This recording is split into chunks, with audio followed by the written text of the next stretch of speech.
Hello, everyone.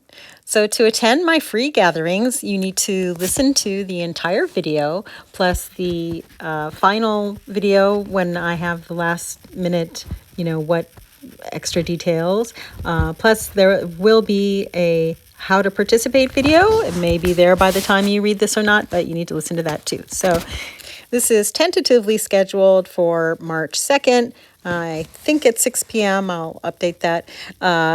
And I need to have 100 subscribers and 100 likes by a few days before, or I may postpone it for another week to give myself a chance to contact people. I'm slowly letting my lists know that I'm now just going to be basically, at least for a while, posting on YouTube. But right now I'm relying on, because I'm slowly doing that. Not everybody knows that I've restarted and and I'm posting on YouTube. I'm relying on all of you to share with your friends and communities. So if I'm hosting this for free, that I know that there are people who would like to go can find out about it. And also it's a way of you showing me that you appreciate that I'm hosting free gatherings. Also, just a note on YouTube, so many people are used to liking things just because they think, it's an impressive video, but this is about liking the content. And it means something more on another level, because for me, if you're coming to my gatherings, the gatherings are about the people, not appearance, not presentation. Liking the people for what they say, not how impressive that they're saying it. I stress in many videos that this is a friendly community, so I want to make sure that you're someone who can appreciate content and the people rather than be focused on appearance and presentation.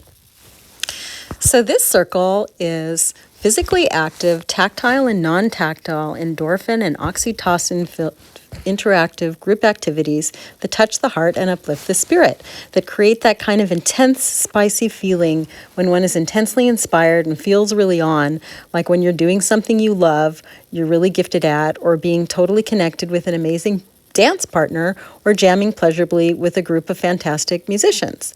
Plus tactile self-practices like the activity in the photo for this video that I've created for using Tibetan bowls, or kinds of self-massage found in Qigong, Kundalini yoga, and other mind, body, spirit practices.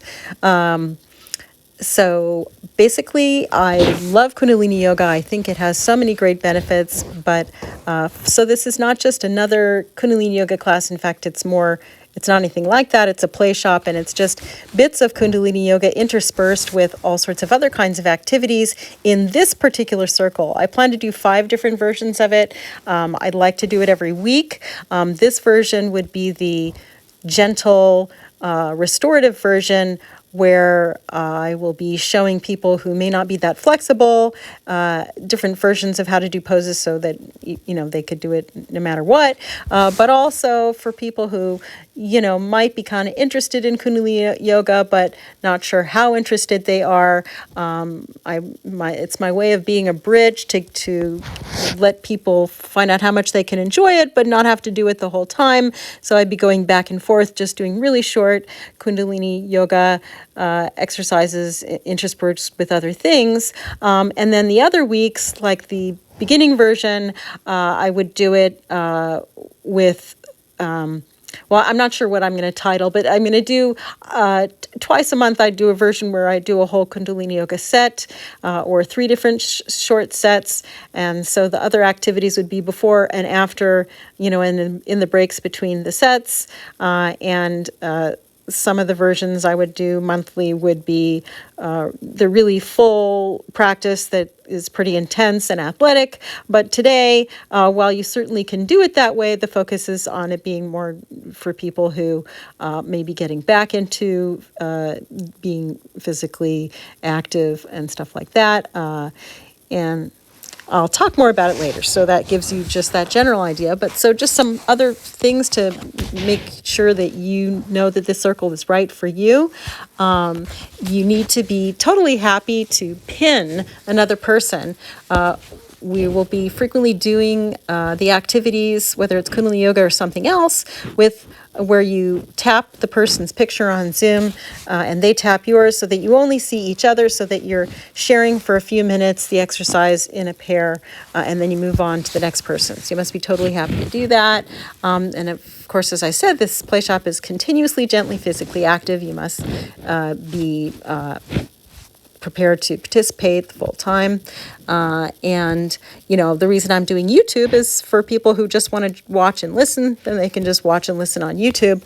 The gatherings are for people who want to participate. If you're just interested in learning about the activities, I will be posting videos, even real videos where it's not just a picture with me talking, where I describe in detail the different activities that I lead. Most of the activities in this are ones that I've created myself, the ones that aren't Kundalini Yoga, and they would take a whole video each to describe, so you'll just have to find out when you come. And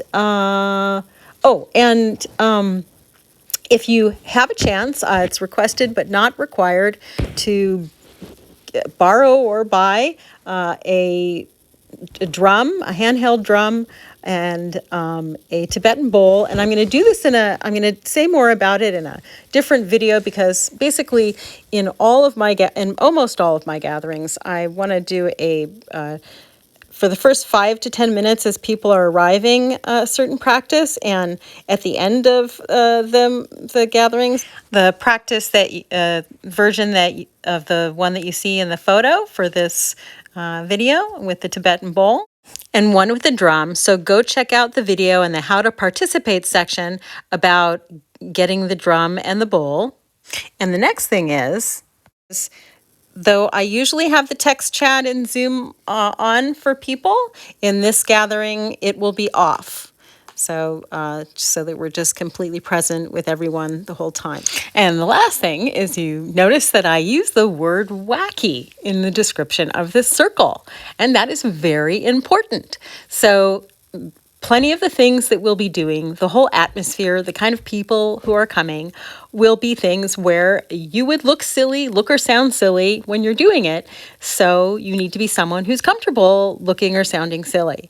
A lot of people, when they do holistic practices or what they call magic circles, are sort of solemn, serious, grounded, etc. the whole time. We will be giddy and hyper and parts, and like I said, spicy, exhilarated, inspired, wild, and wacky, as well as relaxed and mellow and meditative.